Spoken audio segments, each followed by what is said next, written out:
Hey, what's up YouTube? This is Susie with Gemini Connect, and I'm here today to talk to you about how I make YouTube videos. More specifically, how I make videos using a smartphone.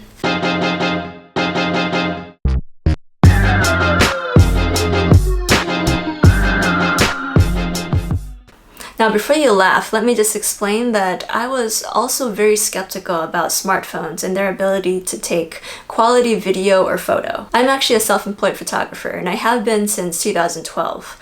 I shoot mainly corporate events and food and restaurant photography, and I do so with my Canon DSLRs. I've never really used a smartphone to take any kind of video or photo media up until a recent trip to Italy, where I was using a Samsung Galaxy S8 and I was just taking vacation videos. And while I was doing that and just reviewing them every day, I was just amazed at the quality that this camera was taking.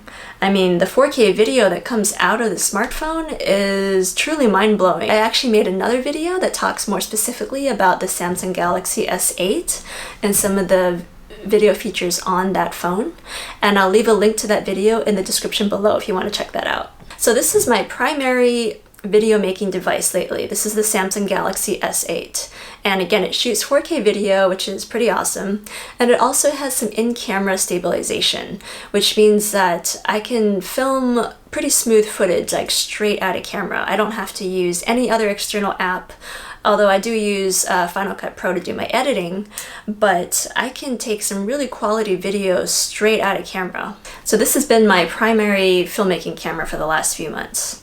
Now, in addition to my smartphone, I also have a case for it, which gives it some degree of protection, but most importantly, I also have this wrist strap. So this is a BlackRapid Wander strap, and I actually found out about it through my friend Alan of Alabastro Photography. Alan was on assignment in Alaska, and he was actually shooting ziplining. And I saw photos of him doing ziplining with a camera in hand, and this strap was attached to his BlackRapid camera strap, and it was holding his phone in place as he ziplined. And I was like, wow, I really need something like that. I've been looking for something like this for a long time, because I've had a recent history of losing my phones by having them slip out of my pockets, because smartphones don't fit in pockets very well. So I bought this strap several months ago. I've been using it pretty much every day since then, and this strap has been great for not only saving my phone from being lost, but also just helping me film videos and take photos better, because the wrist strap allows me to shoot videos and photos and not have to worry about accidentally dropping my phone.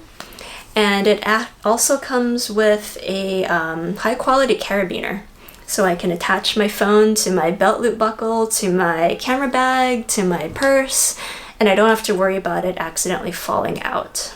So I've been using BlackRapid products for a long time, since 2009 when I first started shooting, and so those two original straps that I bought, I am still using today, so they hold up really, really well. So the BlackRapid Wander strap is something I really recommend for your phone, whether you're using your phone as a filmmaking tool or just using your phone in general. Another tool that I find handy in my smartphone video kit is a GorillaPod. Now, I actually have a bigger version of the GorillaPod that I use for DSLRs and mirrorless cameras, but this is a smaller version that's meant more for point and shoots or smartphones, and it has all the great qualities of GorillaPod that are mainly in the legs.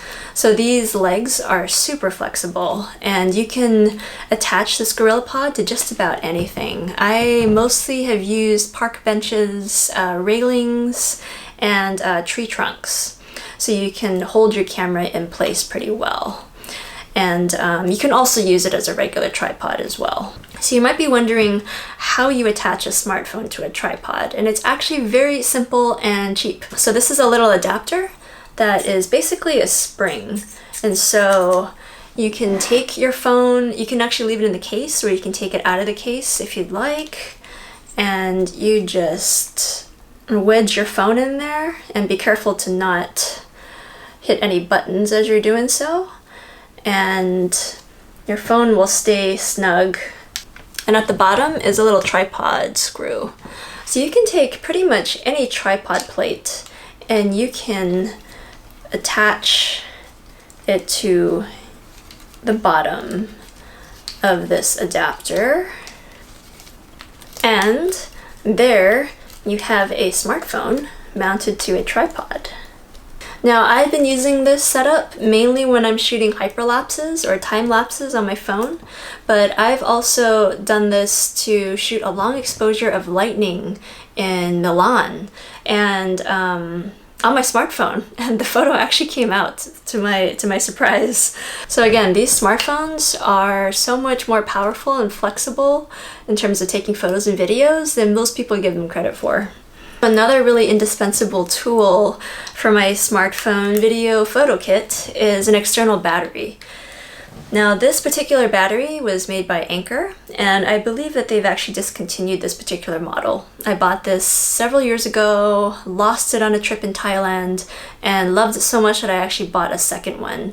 So collectively, I think I've had this model almost since it first came out.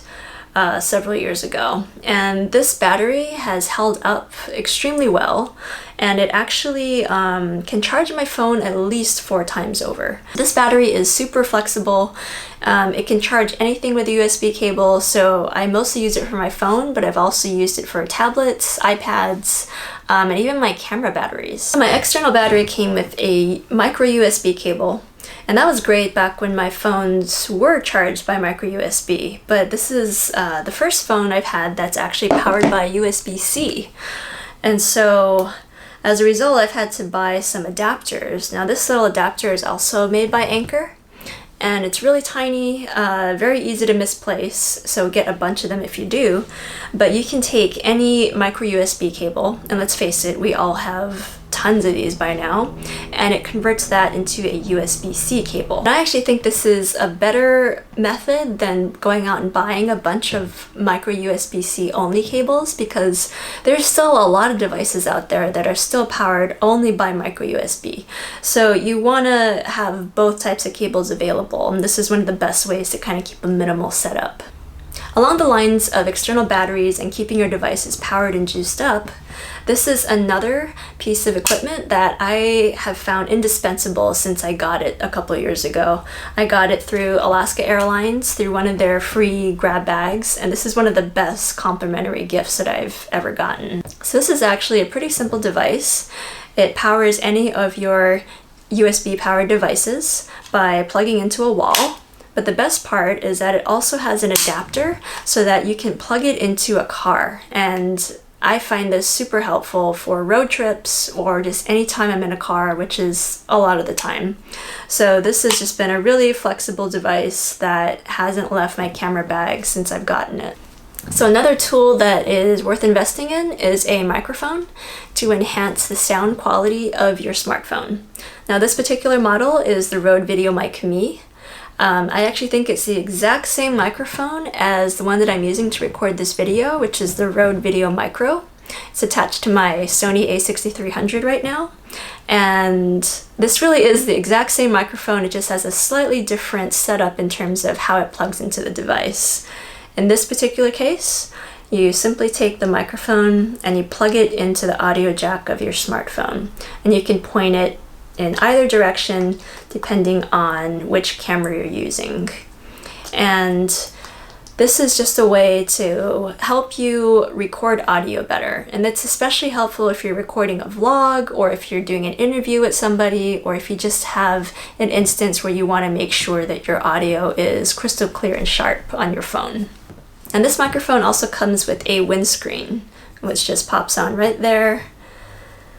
And there you go. Now, this microphone setup doesn't work with every smartphone out there. In the case of the Samsung, my audio jack is located at the bottom of my phone, which is away from my camera. But take a phone like the Google Pixel, where the audio jack is actually located on top of the phone, right next to the camera. So if you happen to use this microphone on the Pixel, you can't really record any video because your microphone is blocking your camera.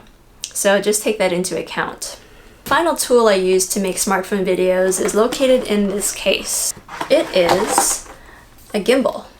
So if you're not familiar with gimbals, what they do is add an extra layer of stability to whatever recording device you happen to be using. There are gimbals for DSLR and mirrorless cameras, which I also have, but this gimbal is made specifically for smartphones. Now, I have to shout out to Jess Tupper, Seattle Dessert Geek, for turning me on to gimbals in the first place, because ever since I got this gimbal, I have not been able to put it down. Pretty much all of my videos have been filmed on this gimbal, and I've seen such a huge increase in my content's quality. So this particular gimbal is the Zhiyun Smooth Q. It's actually quite affordable for all of the features that it has. It has a pretty incredible battery life. I think it's rated at 12 hours, and I've used this maybe not for 12 hours straight, but I've used it filming all day, and this gimbal just keeps going and going. And it's charged by micro USB cable, which is another reason why you want to keep micro USB cables around. So how it works is you attach your smartphone inside of the built-in adapter, and after you do that, you just power the device on, and your phone will automatically stabilize. You might have to make some adjustments depending on the size of your phone and the exact configuration, but for the most part, you can just plug your phone in, turn the gimbal on, and you are ready to go. Now, when the gimbal is doing its job, you can move up and down, side to side, you can walk, and most of that vibration or movement is stabilized, so it results in really smooth footage. My Samsung Galaxy S8 actually has in-camera stabilization, so I can actually film without a gimbal and I can get decently smooth footage. But with the gimbal plus my in-camera stabilization on results in incredibly smooth footage, and that is really what increases the quality of your video and just makes it look even more professional. So besides adding stabilization to my phone, this gimbal is also great because it comes with an optional free app that you can install on your phone, and with that app you can make moving time lapses with the gimbal, which is really cool. And that again just adds extra B-roll and footage that makes your overall production look that much more professional. So if you invest in a gimbal, I also recommend getting a tripod to go along with it. Now you can use a GorillaPod or any existing tripod that you have, thanks to the tripod screw that's at the bottom of the gimbal. Not all gimbals have this, but the Zhiyun Smooth Q does. And you can attach any tripod to the bottom, and once you do that, you just have some feet to give that gimbal some stability. So you can put it on the ground while you're doing your time lapses, and you can just be hands off and do other things. So you might be wondering how exactly I carry all of this stuff with me. Now it depends on exactly what I'm filming and what kinds of devices I need, because I don't always need all of these tools. So at the bare minimum, I always have my phone, and I just keep it in the case with the wrist strap attached, and this is always with me whether I'm filming or not. So if I happen to need all of the tools in my smartphone video kit, I tend to use this bag right here, which is the Think Tank Turnstile 10 bag. Now it's actually the medium-sized version of the whole series, so if you needed to, you could get a bigger bag or a smaller bag depending on your needs. But I've had this bag for several years and it's held up remarkably well. I originally got it for my Canon DSLR camera kit, but I've used it for my Sony mirrorless kit, and now I'm using it for my smartphone video kit. So the main thing I like about this bag is that it is roomy enough to carry a really small smartphone video kit, but also have enough space to throw in a water bottle, to throw in a jacket. I can just add extra things to the kit, and I can just be using this bag all day long. Now the other thing I like about this bag is that it's just extremely comfortable. I swore off shoulder bags for a long time after I developed some shoulder and neck problems, but this bag has actually been super ergonomic despite resting on one shoulder. It just distributes the weight really well so that I haven't had any shoulder or neck pain ever since converting to this bag several years ago. The other thing that's really great about this bag is that you can swing it around and open it up, and you have access to your whole toolkit right in front of you. So you don't have to take the bag off to access your tools, and you don't have to take your tools out and put them on the ground. Everything is right here in front of you, and when you're done, you just zip it up, turn your bag around, and you're ready to go. So there you have it. There's everything that's in my smartphone video toolkit. I'd love to hear what's in your toolkit. If you make videos, do you prefer to use a mirrorless camera, DSLR, smartphone? If you use a smartphone, what kind of accessories do you use? Let me know in the comments below. Subscribe for more videos and hit a thumbs up if you like the content.